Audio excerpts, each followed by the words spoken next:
လူရောက်ပါလူသက်သမားတွေလူရောက်ပြီဖြစ်တယ် 你要家里要吗？刘小梅。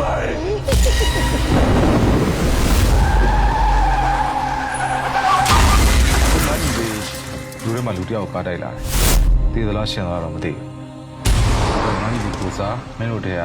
တနေ့နဲ့လောက်တော့ပြီးထွက်ရတယ် ဒီပုံထဲကလူတွေကဥယူပါဆိုတဲ့ညီကိုတွေထင်နော်တကယ်ကိုတိတ်တိတ်ကျဲနေပဲဗျ ဒါတော့နံပါတ်1အကိုကြီးဦးယူပါဆိုဒါတော့နံပါတ်2အကိုကြီး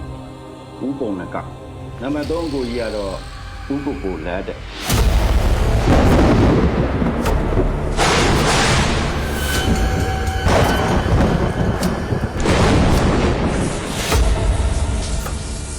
ကျုပ်နေတဲ့အိမ်မှာဒီပရာလောကနဲ့ပတ်သက်ပြီးပြဿနာတစ်ခုရှိတယ် ဗျာဟိုနောက်ပါအရင် ဟောဘုန်းကဒီဒရိုင်ဘာမင်းလက်ထက်ငါအပ်ခဲ့မယ်ကိုကြီးဖုံးရောက်ရည်စချက်နောက်ကျနေလို့သွားတော့လူကြီးလေအဲ့လူကြီးဟာဘူး ပေးရရှင်လာတော့မင်းတို့လုံးမဟုတ်ဘူးညီမျိုးလိုက်သေးတယ်လို့